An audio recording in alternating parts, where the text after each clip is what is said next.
But like when I said the whole body, it was just like my fingers were cramping, and whenever I do this on my fingers, then my biceps start cramping, and then Bruno was coming, but my neck start cramping, and then the full body, the belly. So I should pull it out. Download the AllStar app.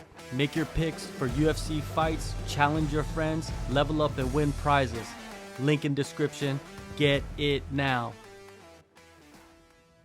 Man, speaking of big fights, man, UFC 288, co-main event, 5 rounds, 170 pounds, 2 weeks notice. You've done a few interviews already. You explained in those interviews why you're doing this.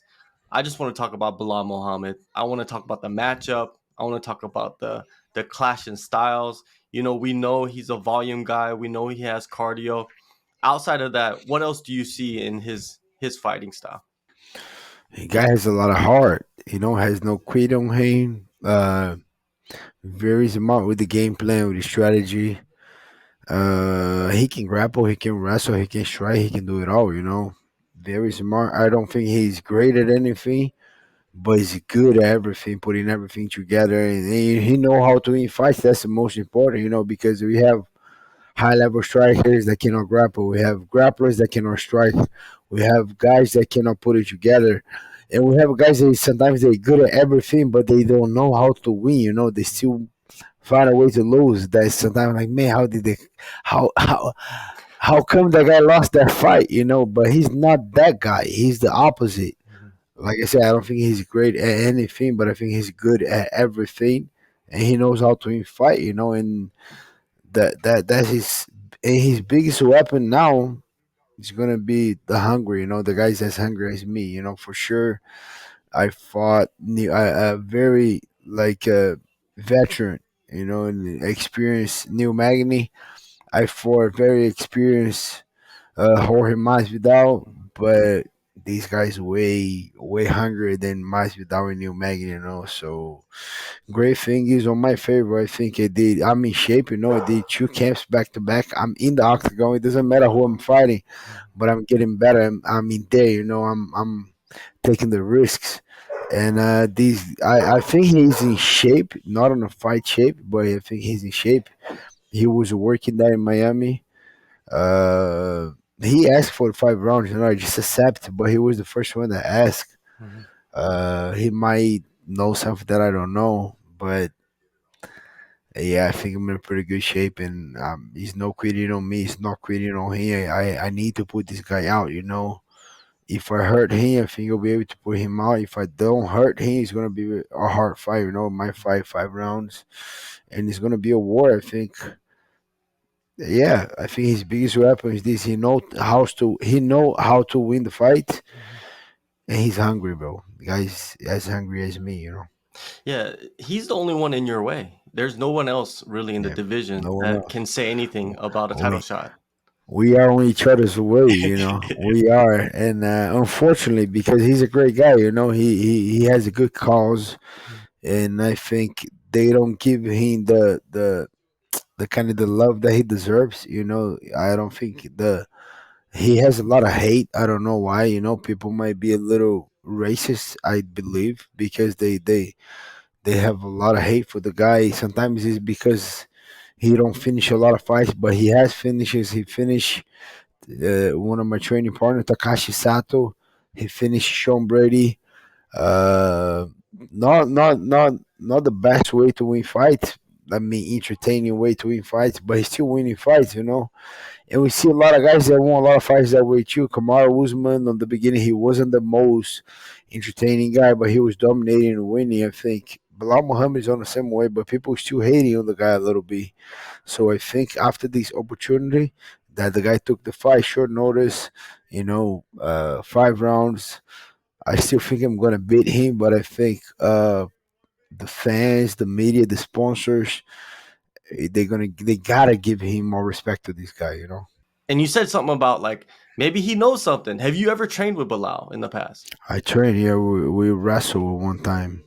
It was a hard session, and he headbutted me at the end. We collide, and then I got a big cut right here.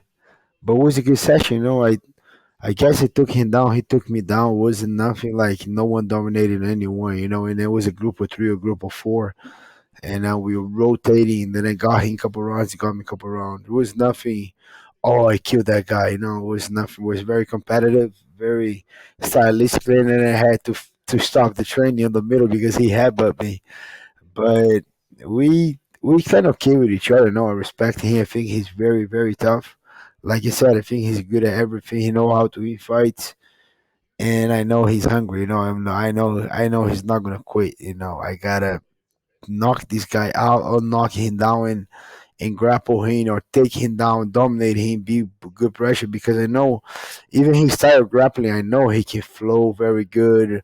I know he's striking too. He can strike. He can throw a lot of volume, good movement. Uh, yeah, I think that guy's danger. People just don't respect the way I respect. I don't think a lot of fans see the way we see. We as a fighters, we see a little bit different. And then I see a lot of potential on this guy. He started working with Khabib and his team, I think, before the Sean Brady fight. Did you Yes. see a huge difference in his style Uh, after that?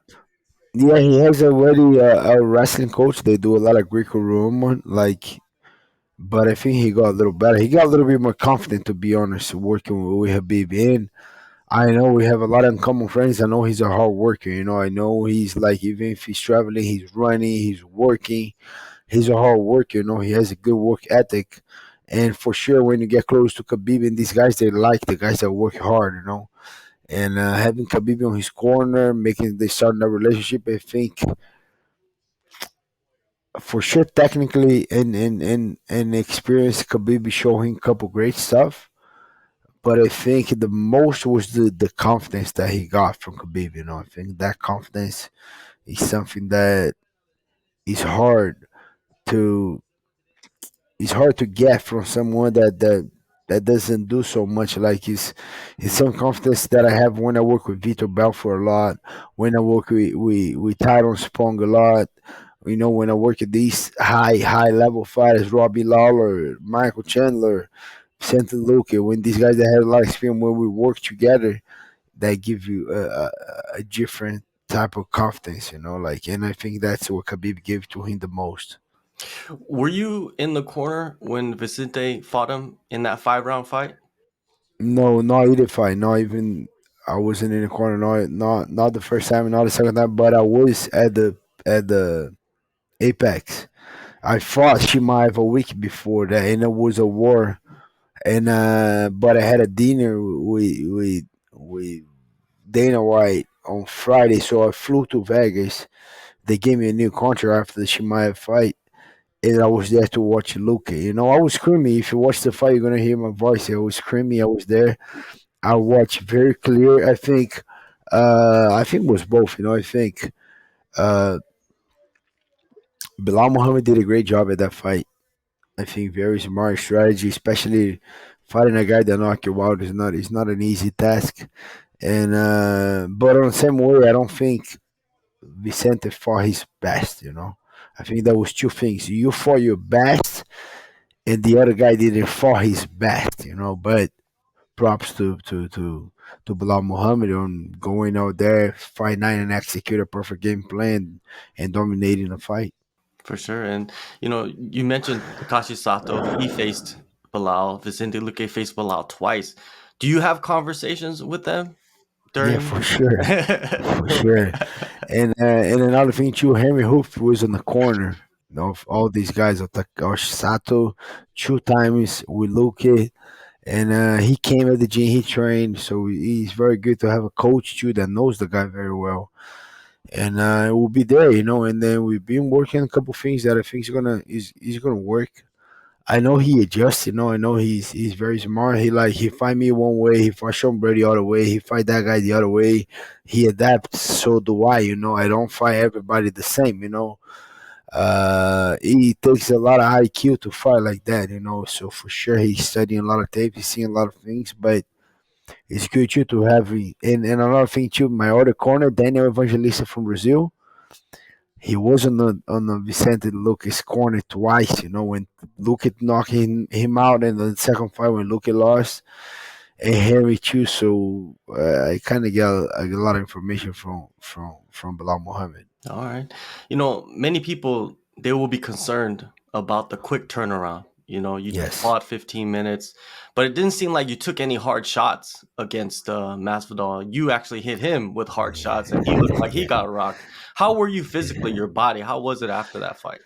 I was great, like I even had a lot of fun after Monday. We went to Universal. Me, the kids, one of my best friends that was here, and we spent all Monday there. We drove back Monday night, rest on Tuesday. Wednesday, went to Mexico for Tulum for 4 weeks with my wife, 4 days with my wife. So I had a little time down. It was perfect because Saturday I knew I was going to fight again, and Monday I was back to work. So for sure, I had the great thing is I'm investing a lot of money in my career. So I do invest a lot. Every camp, don't think I'm making money. I'm investing a lot of money. So I have a high level nutritionist, I have a high level PT, high level strength conditioning coach. They all work together. High level psychologist too. So I trained hard on Saturday, last Saturday, and then I was feeling great, bro. I was feeling like, wow, it's gonna be an amazing. I'm feeling great. Monday, I trained so freaking hard. Monday night, I felt great. Tuesday, I felt amazing. Tuesday night, I started like I didn't recover from Tuesday morning to Tuesday night. Tuesday night, it didn't feel good. And then I we have a group. We talk to all psychologists, everybody, and then they say, "Yeah, you freaking start overtraining, my guy. You gotta relax. You cannot go that crazy." And that was perfect to have. That's the thing. I don't mind to to pay good to those high level guys because I am paying for the information. I want you to let me know, hey, you're not going to train. And I say, you sure? Like you crazy? I need to train in it, but I'm paying you because I believe in your work and you're high level at it. And whenever you tell me, I gotta listen. So, like I said, I have this great team, especially these four guys. So I pay 10% for Q Cliff. So that's all my staff, all my coaches. But psychology is a part. My physical therapy is a part. Strength conditioning is a part. Nutrition is a part. So it's way other things that I do, but I'm investing, and I believe so much in these guys when they put all together and they say, hey, Wednesday off, only recovery. Thursday, a technical session only. And Friday, you're back to work. Friday, you can do 2 sessions, but you got to slow down. And then that was great because Wednesday, I felt great. I did a lot of recovery. I did my cold plunge, I did massage, I did hyperbaric, I did PEMF, I stretch, was full 100% recovery. Thursday I felt great. Did a little technical training. I want to do it more, but they cut it short. So then I still doing more recovery. And today I was able to spar. Did 5 rounds today. It felt amazing. Tomorrow I have one more session, and then we start a weight cut. But yeah, it was a little. I wasn't concerned at all, but I have a great team behind me that they were kind of helping me out and don't let me overtrain. You mentioned all these people that are looking out for you, what I mean, professionals, but you didn't have that throughout your whole career. No. So you must have made bad decisions in other Yes. training camps. Like what can you give Yes. me an example of a fight that you Yeah. overtrained for and you went in there and you didn't perform to the highest level? Couple fights. It's the two losses that I have. I like I said, I don't like to talk about it because I don't want to give an excuse. But two fights that I was Michel Pereira in Brazil, I was broke, and I had one of my worst weight cut, and I cramped so much after that, and the UFC guys approved, because they went to my room and they saw me cramping, like Reed Harris and the doctors from Brazil, and I was cramping for like over an hour, and my whole body cramping. But like when I said the whole body, it was just like my fingers were cramping, and whenever I do this on my fingers, then my biceps start cramping, and then Bruno was coming, but my neck start cramping, and then the full body, the belly. So I should pull it out, But like I said, I was broke. I need at least one check. I needed, so I fought and I lost to Michel Prazeres in Brazil. And then after that, I got a win. And then I another mistake that I did was against Dan Hooker. That I had the same bad weight cut, and but those are lessons. Like I still knock Shepard series down with my body wasn't working. I still knocked the guy down. I still robbed Dan Hooker on the beginning of the fight, but the body just wasn't functioning. So for sure, I made a lot of bad decisions. But I was looking for lessons. I wasn't looking for excuse. I was looking for lessons. To say, okay, what was the lesson of that fight? What do I gotta learn? Okay, I gotta need to get better weight cut. Okay, my ego was crazy too because I came from two knockouts. I gotta get better on these.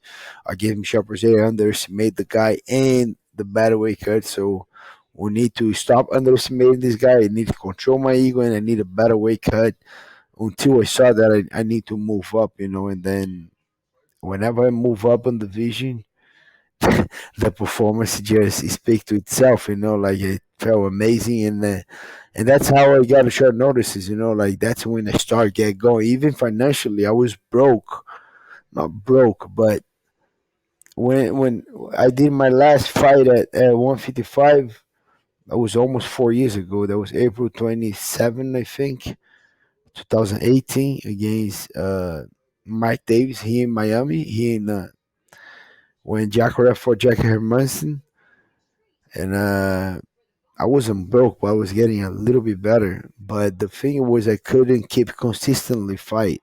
I couldn't fight consistent because of the weight cut. But then I won that fight against Mike Davies, and then I decided to move up. And then that nutrition that I still using today, Marcelo felt he make me. He said, "No more weight cut. You're moving up. Otherwise, you're not working." I said, "No, we used to his mind. We're gonna keep working." So I'm moving up. And then, like 1 month after I make the decision, they offered me a fight against Alexei Kunchenko in Uruguay. And then there was a quick turnaround. I won that fight, and then so I got two checks in April, two more checks like I don't know 2 months after. And then I was just like, wow, okay, now I'm more relaxed. 1 month after that, I got another two short notice against Gunnar Nelson, so I got six checks in like maybe 5 months, 4 months.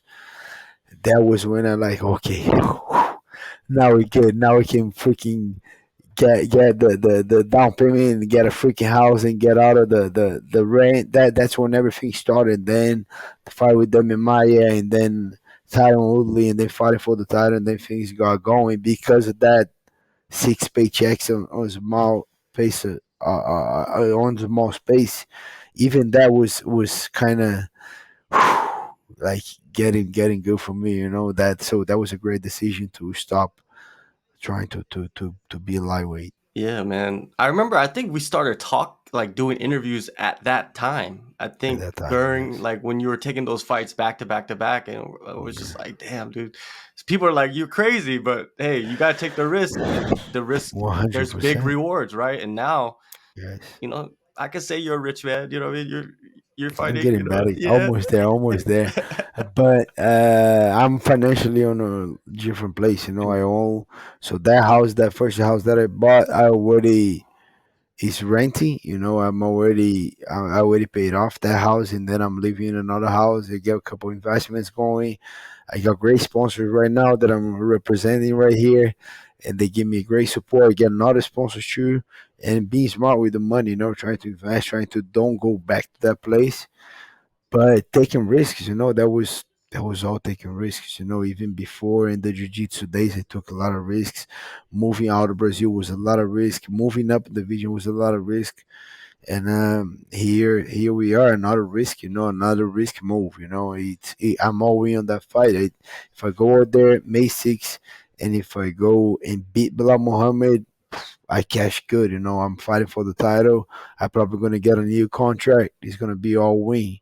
But if I go out there and I don't perform my best, or Belal do a good job, I'm three step behind the game. And they gotta step all the ladder again and get a couple more wins. But in the division doesn't get any easier. You got a lot of new guys coming, sharp guys, top six right now. We got a lot of guys coming on the door, and I know those guys are high level. A lot of undefeated guys coming, a lot of hungry guys, a lot of new guys. So it doesn't get any easier. So I'm all in again. I got I gotta cash good on May 6th because a good win, I'm in a great place. In the loss, we gotta start all over again. For sure. Man, going back to Bilal, when this fight was being put together, he wanted the fight at 185, and then there was like I think someone mentioned a catch weight, and then there was a report that he had to cut 44 pounds, and then it switched to 20 pounds. You know what I mean? 20 pounds Yeah, quick, sounds reasonable. right? Yeah, 20 pounds, right? It seems reasonable, right? It's not a huge weight cut for a fighter, to be honest. Not at all. Not at all.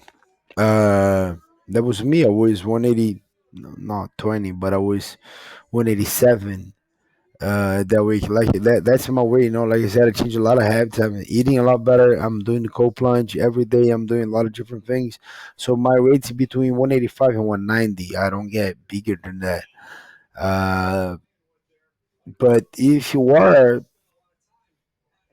you gotta be a little bit more professional, especially if you're calling for short notice. It's not my fault. I'm walking around 187, 185, and you call to do a middleweight, so I'm not cutting weight. Like, and you cutting a lot of weight. Like, no. And another thing too, we're going to a war, right? We're going to try to put each other away. Why I'm gonna give you any advantage to you? Like, why I'm gonna help you to, okay, don't need to do the wake up, bro. The hardest part, no, don't do it. I help you out. No, bro. We're going to a war, so if you gotta do a wake up, don't call for short notice. I'll say no. But at that time, we're competing. I'm not giving, I'm not giving you anything, my brother. And yeah, so it was a lot of negotiation. I think he was trying to get more money, and I hope he did. That's my hope. Because he was all catch weight, all 5 rounds. Oh, I need more money. So I hope he got more money.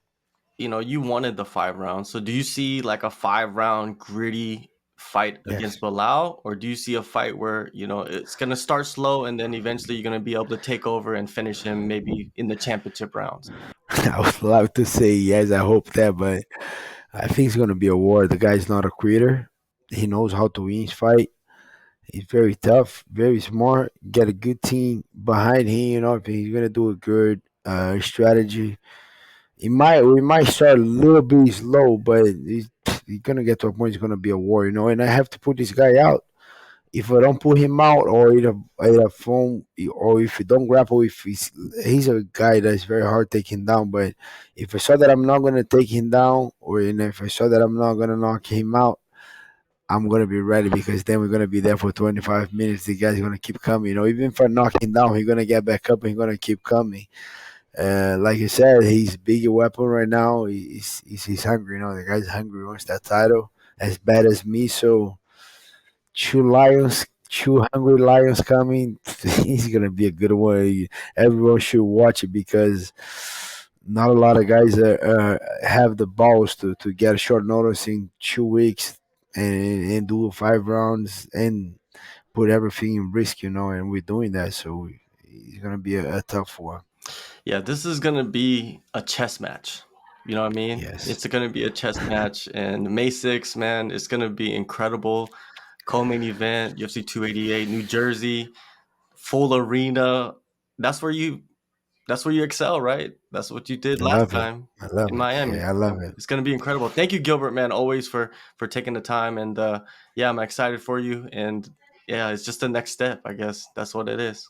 I hope. Yeah, that's next step. He's in one more on the journey, and I believe everything goes on my way on May 6th, and I'm gonna keep working very hard for it. But yeah, everybody should tune in. It's gonna be a good night.